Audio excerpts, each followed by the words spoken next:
So just a big thank you to Rowean. That was a great segue. When it comes to big three-dimensional Times Square signage and to social out of home, Outfront does it really well, so we'd love to chat with you at the coffee break. I just want to firstly thank the panel. My 3 a.m. Nightmare was that none of them showed up, and I had to come up here and kind of wing it for 15 minutes. So really appreciate that the 3 of you are here. We've got a great mix of expertise. I think we have the best topic of the day, and I think there's a lot of creative that's happening actually this week in New York City, in the press, in real life, and we're really excited that the timing of this panel kind of intersects with that. So I just want to thank Benjamin and introduce Benjamin D'Agostino, Director Strategy of Initiative. You guys went out of order. Jamari Douglas, VP Marketing, PR, and Communications from Bermuda Tourism, and Matt Rowean, Chief Creative Officer of Matt.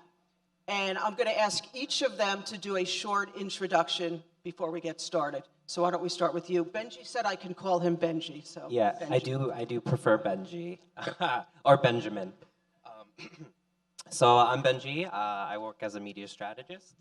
Sorry, not used to the mic. And I work on a couple different accounts, many Gen Z focused brands, but we do a lot of out of home.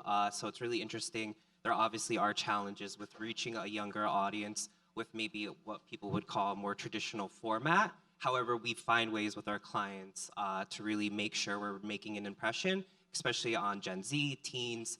I work across FDA, which is anti-vaping, the real cost, and then I also work on Nintendo, which is a little bit more fun, as in what the product we're trying to sell. And we'll dig into that a little bit deeper. And so that's awesome. Mm-hmm.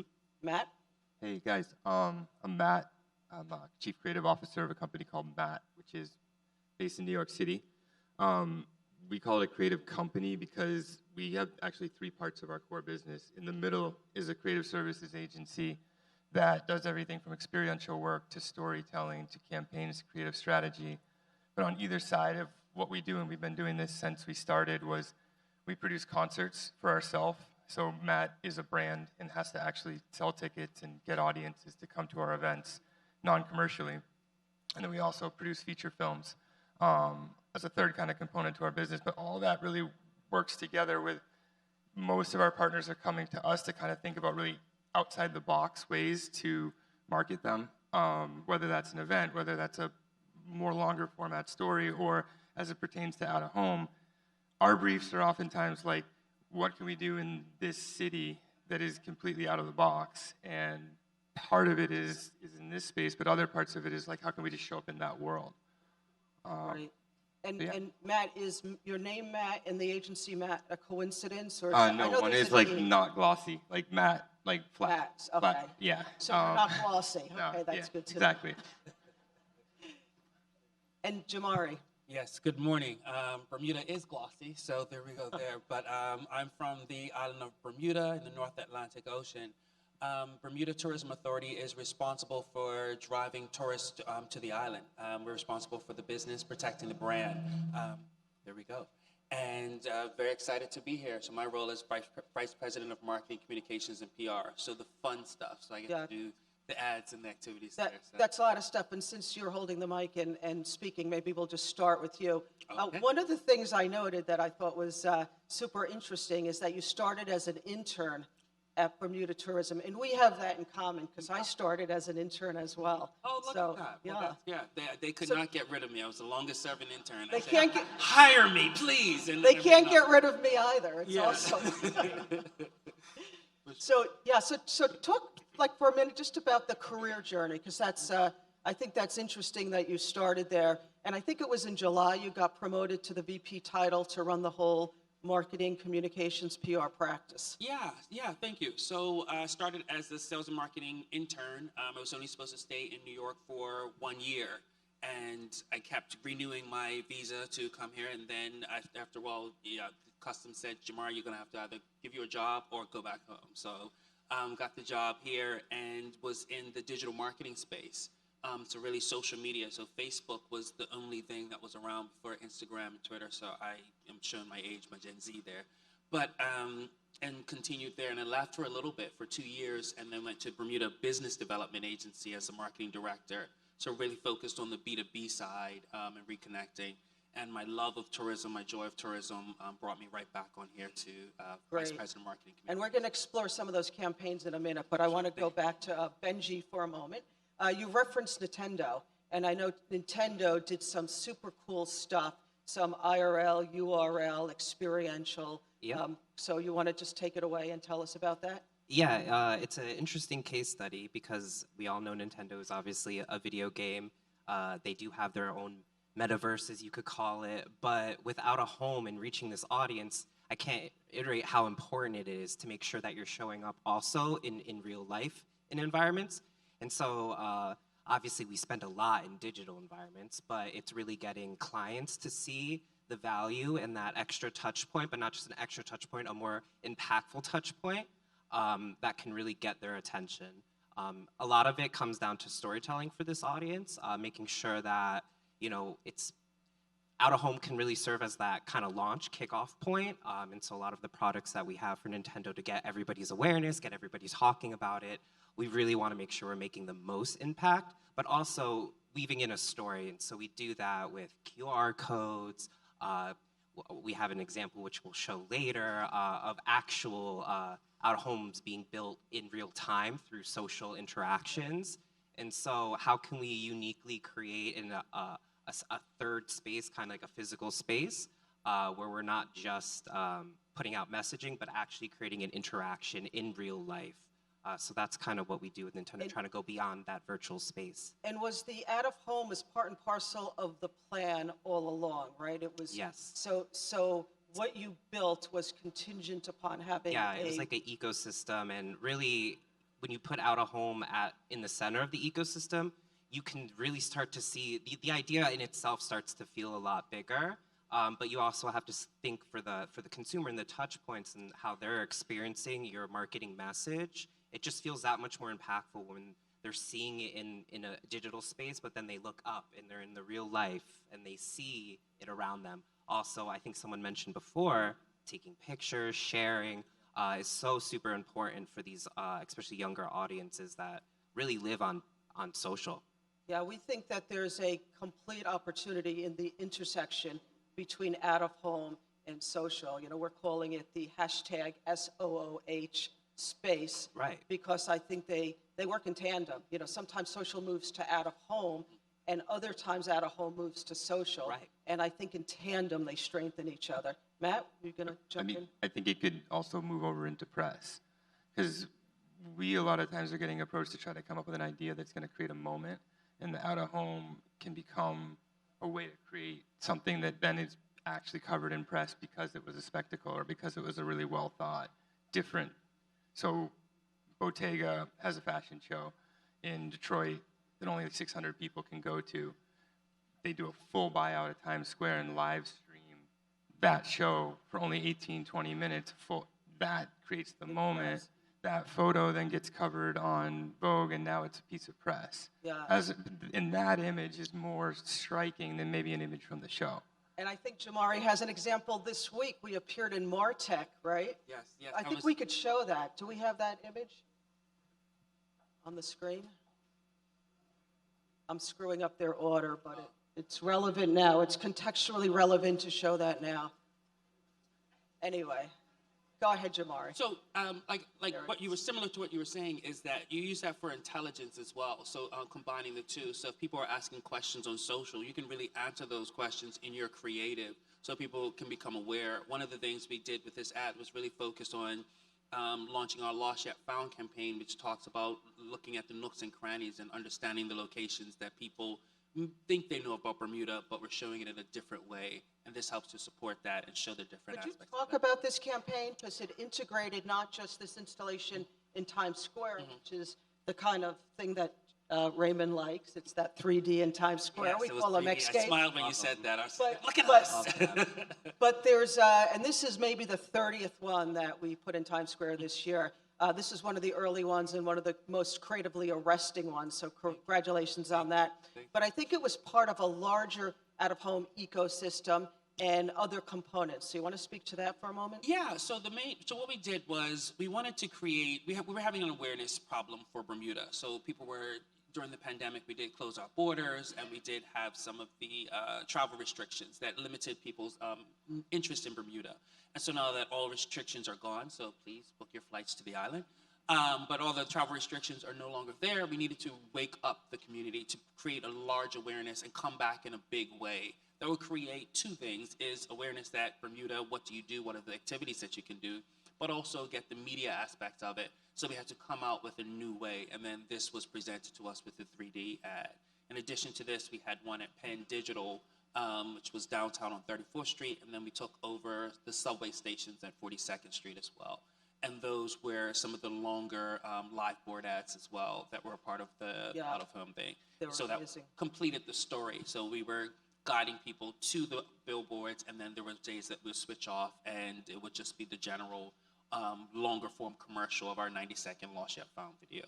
And how did it work in tandem with the digital component? What was the synergy with what happened online?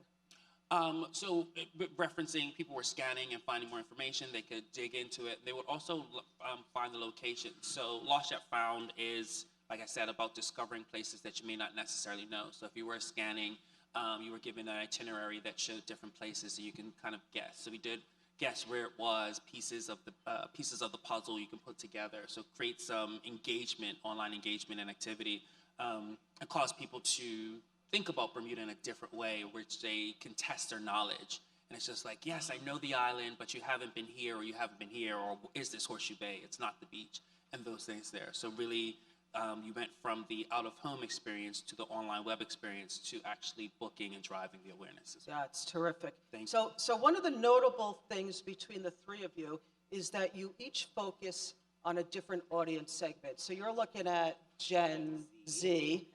Matt, I know that you've done a lot of work with the luxury consumer, luxury brands, and Jamari, obviously you're looking at the tourism sector. Yes. So do you want to speak for a minute in how you approach out-of-home vis-a-vis the audience segment part of it? Because it works across all segments, but we all do different things to approach those segments. Yeah, like I was just saying about Gen Z, is that you kind of have to go think about things completely differently. And storytelling, as I said before, is important for probably all of our audiences, but it comes to life differently. And you storytell in different ways. You're using different channels, different mediums to really get your message across. But I can't iterate how important it is for Gen Z to just make sure they're seeing something, understanding it, and actually engaging with it. I think even with the tourism example, it's a really great example of you want to have that engagement. So for like Nintendo, we're experimenting with things like QR codes because we know it's a little gamified. It's a little bit of an extra layer for the out-of-home to really keep people interacting, but also cookie data that you can achieve as well.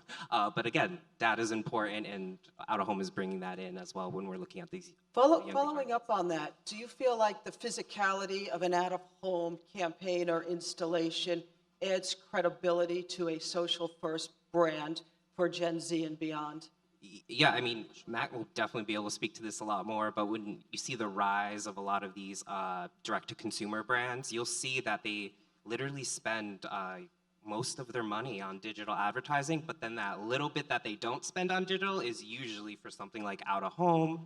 It's a billboard in Times Square. It's a real physical moment, like Matt said, that they're giving to their consumers. Yeah, let's explore that, Matt. No, that's, yeah, or a pop-up or an experiential space so those brands can live. We're really interested in the unique, like the things that like a lot of our brands want to be the first to do something, or if I can find a unit or something that's incredibly artful, or like, you know, the side of a building that has incredible architecture, like a lot of times we're looking at that space from like, how can it be the most powerful image or something that feels really unique, or new technologies, and like, you know, what are really innovative. Like I'm looking at a lot of these like hologram boxes right now, like the size of fridges, and you can move them around anywhere. That's cool. I have a press release in my folder, which I wanted to share today, but I was just told it's embargoed until 11 o'clock, so I can't share it. But based on everything what you're saying, it's an awesome opportunity for you guys. The only problem is you'll be second. See, But it's a killer installation. Using some real AR music in a way that nobody's ever seen before. So at 11:01, come see me seriously, and I will let you read it. I want to know all about it because that's we're constantly basically putting that type of stuff in front of our partners and then giving them things that they can dig into more, and then that's shaping the briefs and like what we're looking for out in the space. Then we'll have the more traditional, true out of home that backs it up, but those moments come from that kind of. But I do love that first to market. So with us, that was the first question we asked when we met with the team is, have you worked with another destination to do this? And said, well, we're talking to Bahamas and some other ones. They said, oh, no, we're going to beat them. And so we actually moved forward with this. But it's also, like you said, showcasing the things, and how we approach it is more of the seasonality for the first quarter. So what are the things that you can do in the first quarter? Because we have the seasons in Bermuda, so we don't necessarily want to showcase just the beach. That's why you see the whale moving around, but you can do the gentleman in the wetsuit and the other activities that people may not necessarily know about the island, but can experience there and cause them to question what it is, and then seek further information by scanning the QR code, and then finding that same iteration on the website and continuing the journey on social channels. So wherever you go, it started with out of home and continued throughout whatever digital channel the user chose. Great. Hey, Matt, can we explore the luxury sector for a while? Because I know you've done a bunch of work with luxury brands. And I was down in Miami last week with a bunch of clients celebrating Art Basel. And just super interesting in how brands have an increasing presence at Art Basel every year. I mean, it was filled with brands. And one of the kinds of asset types we sell in Miami are these large-scale walls. And, more and more luxury brands, I wrote a few down, Chanel, Louis Vuitton, Gucci, YSL, they continue to increase their spend in out-of-home. Mm-hmm. And I think it's just an interesting commentary on them needing to break out of whatever they need to break out of. And I just would love to hear your expert guidance on why they're doing it, how they're doing it, and what's the audience approach behind that. I think it's oftentimes it reinforcing a market that they're going into. So in that space, oftentimes they're premiering a store or a new location or some sort of monumental event that might be happening during Basel per se, and then they'll back that up with a bunch of out-of-home supporting it. Like I remember one year we did a week's worth of stuff with Pernod Ricard, different luxury space, less fashion, but champagne. And they had an end-to-end experience from a whole week of events, private events, concerts, things like that, hotel partnerships. But from the moment you arrived in the airport to getting to South Beach, they had a crazy installation in the airport itself. Then you went outside and there was a full out-of-home buy of the airport itself. Then the billboards on the way to South Beach. So it was like they were planting a flag, being there.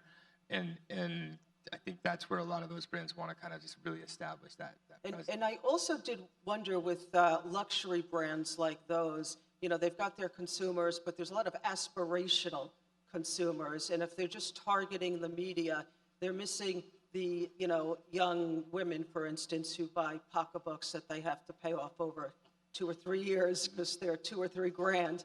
And if it was like super targeted, they would miss those aspirational or next-gen customers, but in the out-of-home space, they can cast a wide net that way.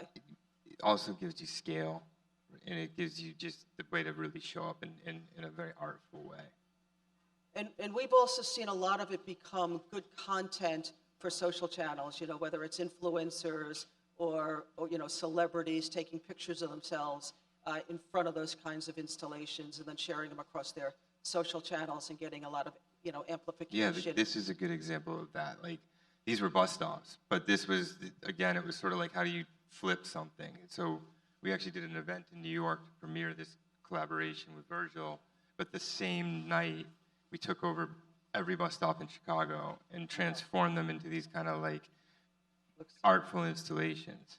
Looks good. We're getting low on time, so I want to ask just one quick question. Anything next in tech and out-of-home for you guys, tech, creative, and out-of-home? Is there anything in the incubator?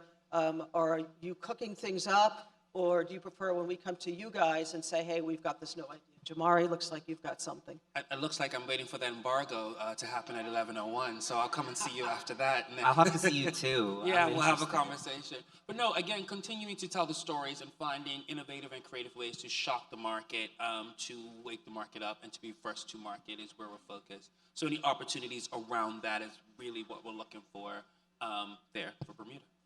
Make a good point on the, like, we want to know what, because I don't specifically know the technical things that are Right. coming out in your space, and we can craft creative into it, but the more that we're seeing is going to inform how my teams think about what they're making. Happy to do that.